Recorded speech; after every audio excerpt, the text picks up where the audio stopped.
Bismillah walhamdulillah wassalatu wassalamu ala rasulillah sallallahu alayhi wasallam. Assalamu alaikum wa rahmatullahi wa barakatuh. My dear soul, Ramadan is coming. We hear this sentence every year. We say it to one another with excitement. We count the days. We plan the meals.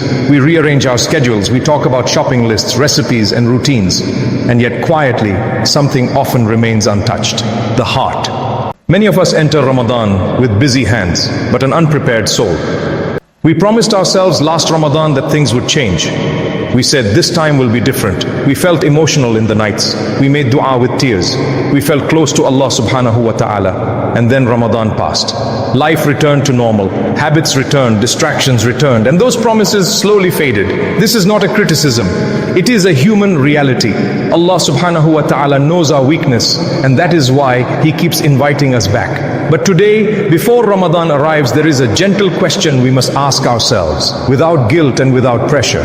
Is my heart ready? Not my house, not my kitchen, not my calendar, my heart. Because Ramadan does not come to decorate routines. It comes to transform hearts. And Islam teaches us something very important here. The measure of a believer is not appearance, and it is not activity alone. The Messenger of Allah, Muhammad sallallahu alayhi wasallam, said, "Inna Allah la yanzuru ila suwarikum wa la ila ajsadikum walakin yanzuru ila qulubikum." Allah does not look at your appearance or your bodies, but He looks at your hearts. Sahih Muslim. This is not meant to make us anxious. It is meant to liberate us. Because Allah subhanahu wa ta'ala is not waiting for perfection. He is looking for sincerity. Ramadan is not about how much you do. It is about how present your heart is in what you do. So pause for a moment.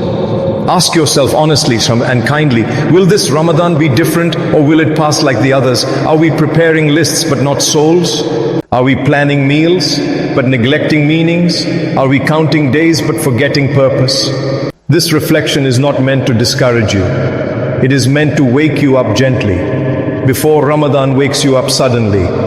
And then comes another reminder from the Quran, a reminder that brings urgency but never fear. Allah subhanahu wa ta'ala says, وَمَا تَدْرِ نَفْسٌ مَذَا تَقْسِبُ غَدًا وَمَا تَدْرِ نَفْسٌ بِأَيِّ أَرْضٍ تَمُوتُ. No soul knows what it will earn tomorrow, and no soul knows in which land it will die. Quran 31 and 34. This ayah is not frightening. It is honest. It reminds us that time is not guaranteed, that opportunities are gifts, that seasons of mercy do not knock forever. How many people were with us last Ramadan and are not with us today? How many hearts plan to change but never reach the next chance? This is why preparing before Ramadan matters. Because Ramadan does not create sincerity, it reveals it. If the heart arrives softened, Ramadan elevates it. If the heart arrives distracted, Ramadan passes quietly. And Allah subhanahu wa ta'ala is most merciful. He does not close the door. He is giving us time now, before the moon is sighted, before the nights arrive, before the fast begin, time to realign, time to intend, time to whisper a simple dua. Ya Allah, I want this Ramadan to matter. You do not need to change everything today. You do not need to overwhelm yourself. You only need to turn your heart back toward Allah subhanahu wa ta'ala, because Ramadan is not waiting for us to be perfect, but our hearts must be ready, ready to listen, ready to soften, ready to return. And this is only the beginning. Now we will talk about something many people overlook, the hidden things that block the barakah of Ramadan, even when fasting and praying continue. Not to blame ourselves, but to clear the path. May Allah subhanahu wa ta'ala allow us to reach Ramadan, and may He allow Ramadan to reach our hearts. My dear hearts, there is a question many sincere people ask, quietly, sometimes painfully. Why do some people fast every day of Ramadan, pray every night, listen to reminders, and yet leave Ramadan almost unchanged? They are not bad people. They are not careless believers.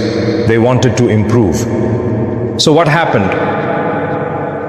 Islam answers this question gently, not by shaming us, but by guiding us to what blocks the heart. Because Ramadan is powerful, but Ramadan does not force change.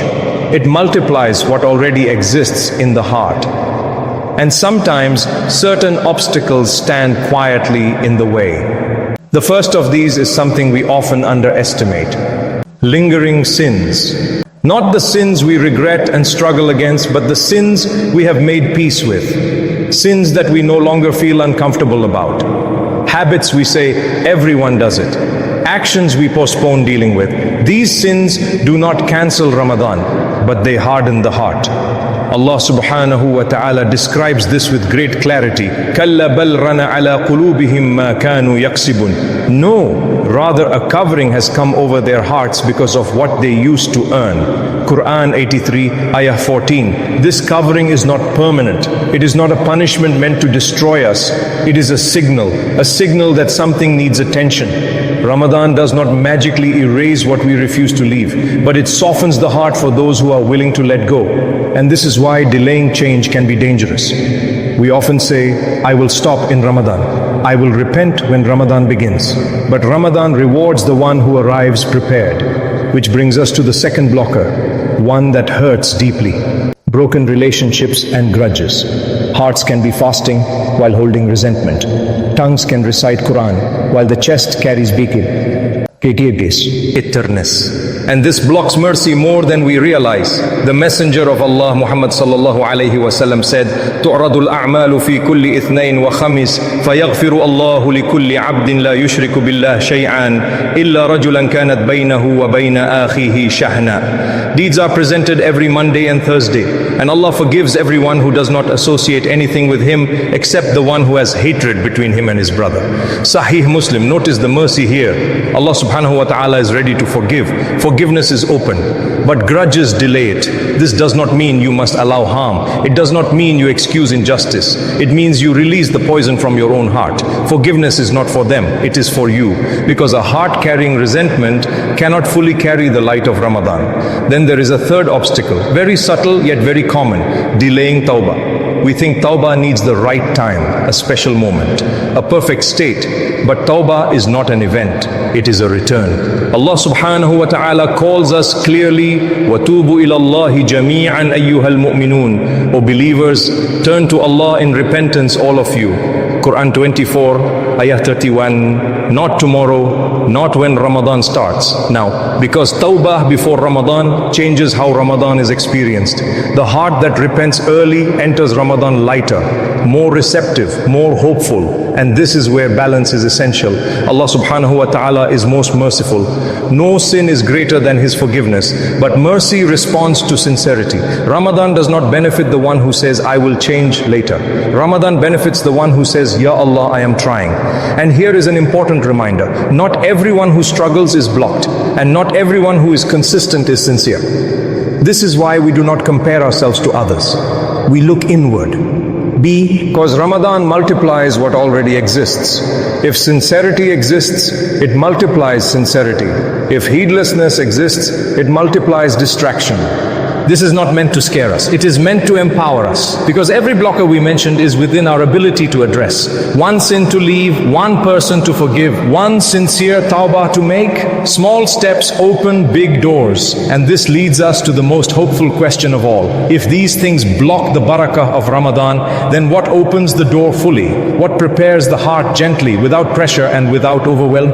In the next part we will speak about how to prepare for a life-changing Ramadan. Not with long lists, not with unrealistic goals, but with small consistent steps that Allah subhanahu wa ta'ala loves. Because when the heart is ready, Ramadan does not pass by. It stays with you long after it ends. And that is the gift we all hope for. My dear soul, after reflection comes hope. Not heavy hope, not unrealistic hope, but gentle, actionable hope. Because Islam never overwhelms the believer. Islam empowers the believer.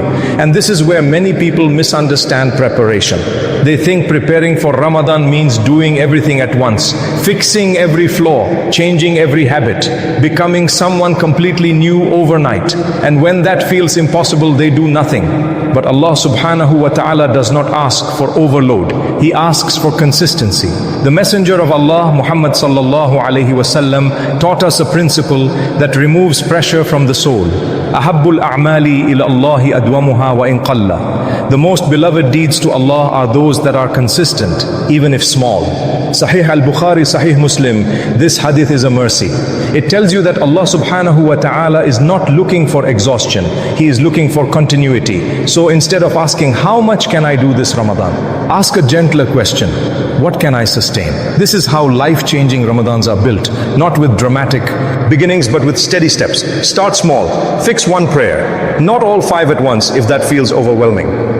Choose one prayer you struggle with the most and protect it. Because one guarded prayer often pulls the others along. Then open the Quran, even briefly, 1 page a day, not chapters, not hours.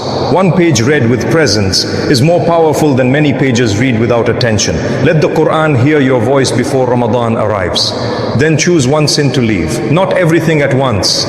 Just one thing you know distances your heart from Allah subhanahu wa ta'ala. When you leave one sin sincerely, Allah subhanahu wa ta'ala replaces it with strength.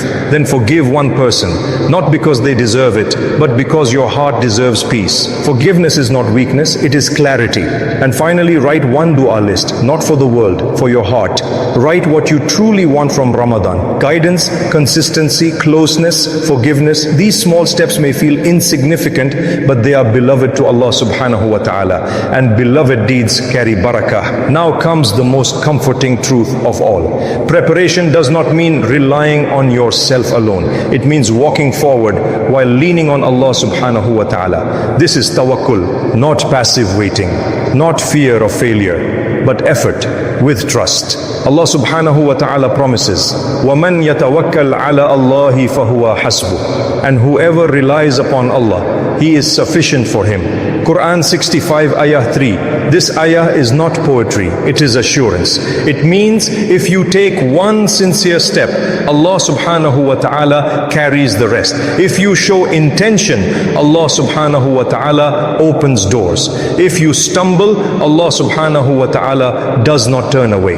This is why preparation matters, because Ramadan does not transform people by force. And you do not need to be ready tomorrow, you just need to begin today. Even if your beginning is imperfect, even if your effort feels small, Allah subhanahu wa ta'ala sees intention before outcome. And here is something deeply hopeful. A Ramadan prepared with sincerity often changes the months that follow. It improves your prayers after Ramadan, your Quran after Ramadan, your character after Ramadan. That is the goal.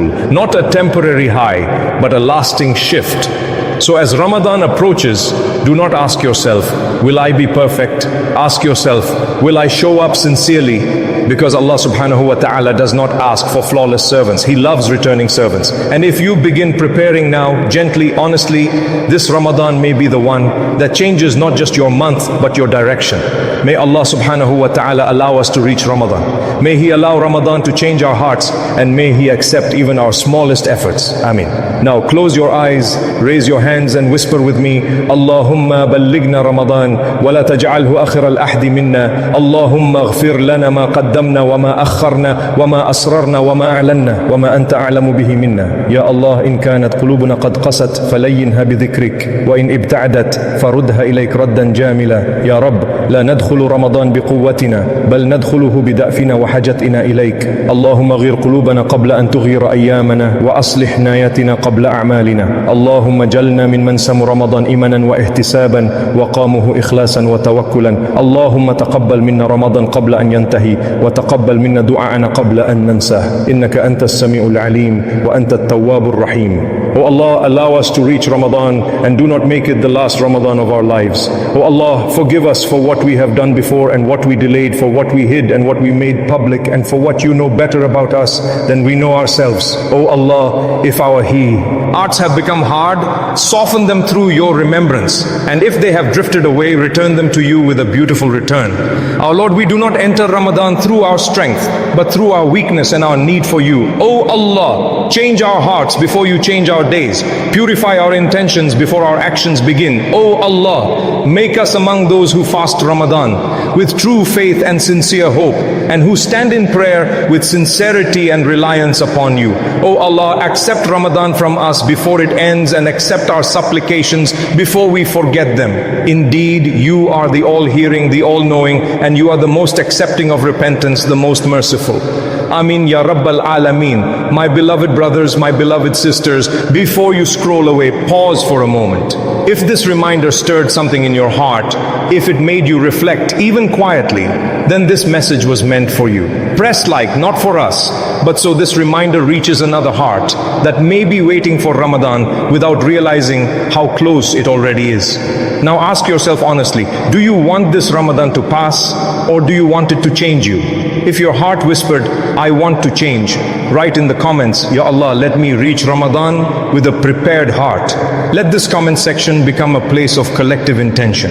And if you want reminders that prepare your heart before Ramadan arrives, guide you gently without pressure, remind you of Allah subhanahu wa ta'ala when life becomes noisy, then subscribe to this channel, not for videos, not for content, but so your heart is reminded again and again until Ramadan meets you ready.